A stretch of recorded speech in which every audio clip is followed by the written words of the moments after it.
Sakit ng iyong anak ay magdulot sa amin ng katapatang wagas. Sa pamamagitan niya, kasama ng Espiritu Santo, magpasawalang hanggan. Amen. Sumainyo ang Panginoon. At sumunod. Itaas Ay, ang Tito Diyos Rico. ang iyong puso at diwa. Video to, Tito. Ang Panginoon. Gagalaw ko pala.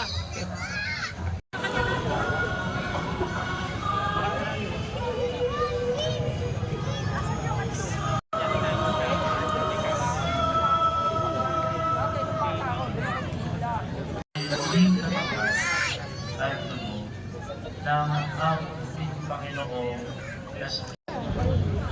Tanggapin ninyo lahat ito at tani. Ito ang aking kalooban.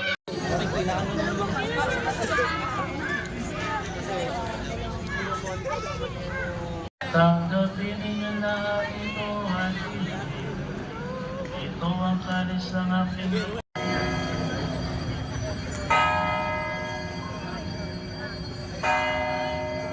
Ito'y nabubuhay.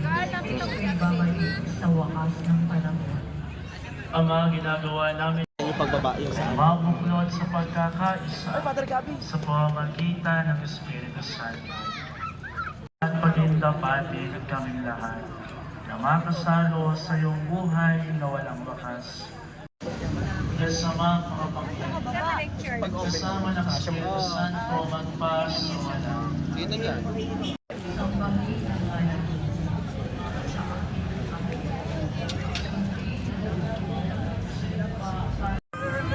Pinipiling namin ang kaming sa lahat ng masama. Pagkalooban ng kapayapaan araw-araw.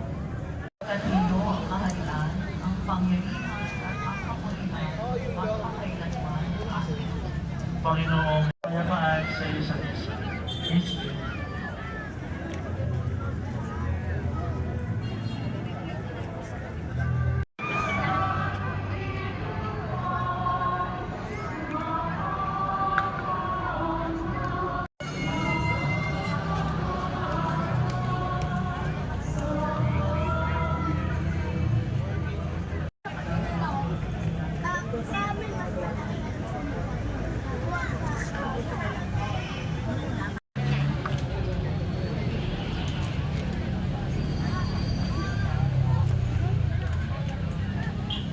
Ang likod niya. Hindi mo malaman kung ano. Tingnan ko. Ano naman.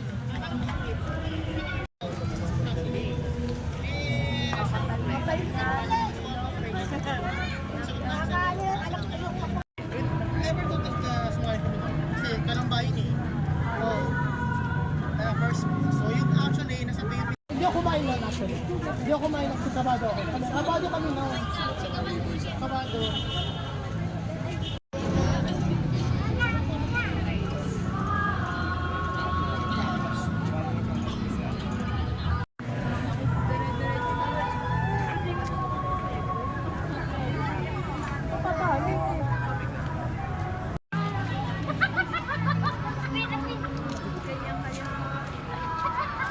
Nakala pa ako ng anak.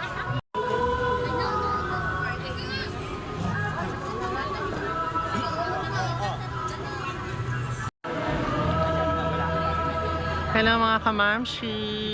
Ito na ang mga kasali sa ating procession ng Holy Wednesday dito sa parokya ni Santa Rosa de Lima.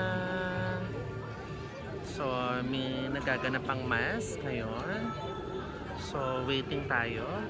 After na mass, start na ating pagpapakilala ng ating procession.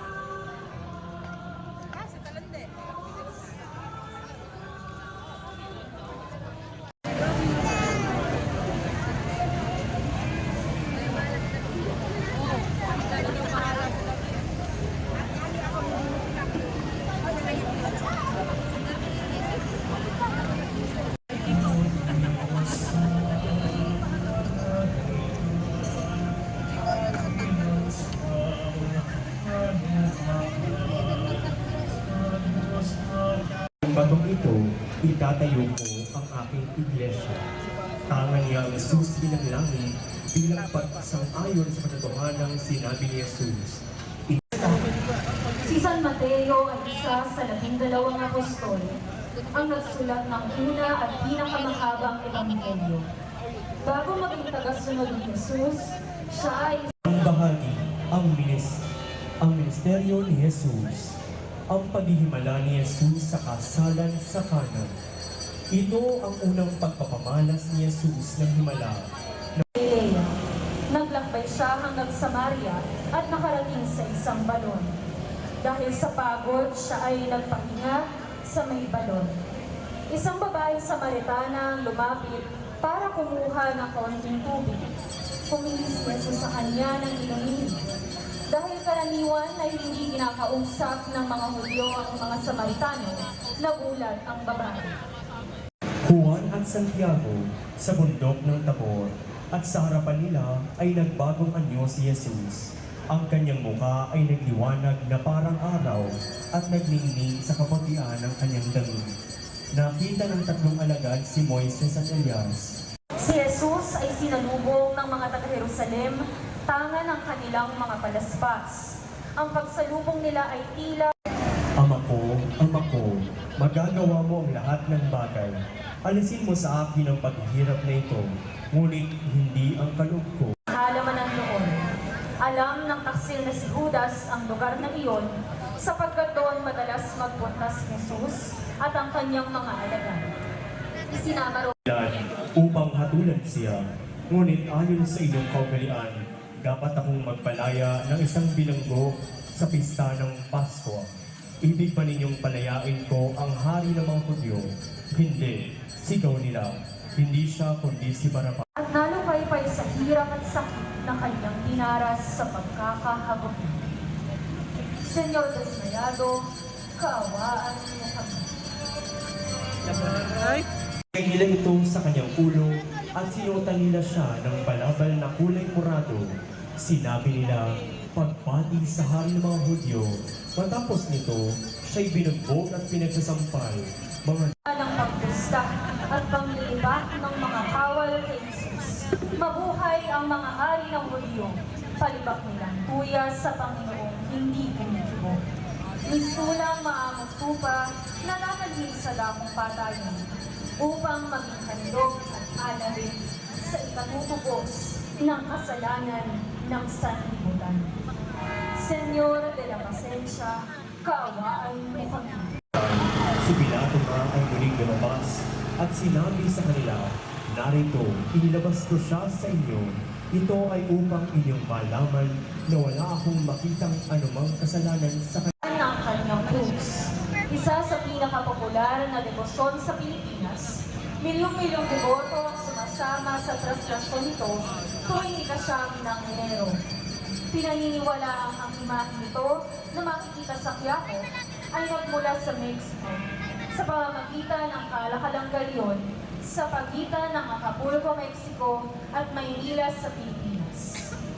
Nuestro Padre Jesus Nazareno, kaawaan mo kami. at ng kanyang ina. Isang makadurog pusong tagpo ang pagkikita ng isang anak at ang kanyang nagdadalamhating ina. Halos mamatay sa sakit na nararamdaman nang makita ni Maria ang kanyang anak.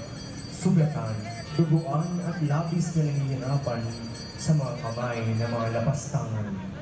Panginoong Jesus na tinagpo ang kanyang nagdadalamhating ina, kaawaan mo kami. At ang pagdapa niyang iyon, humahangos na dumarating ang ilang kababaihan at kabataan.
pala eh. Ah.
Pamilya Santa Maria na nangangalaga ng si Jesus ay hinubaran.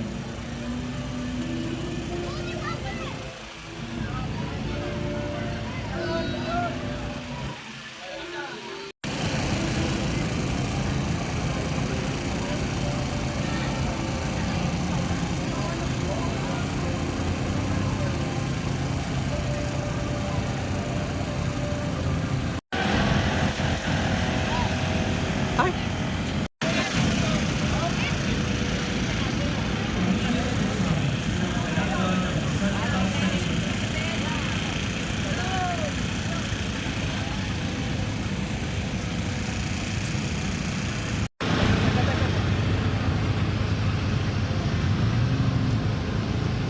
Pamilya Silva na nangangalaga ng Santa Maria Magdalena.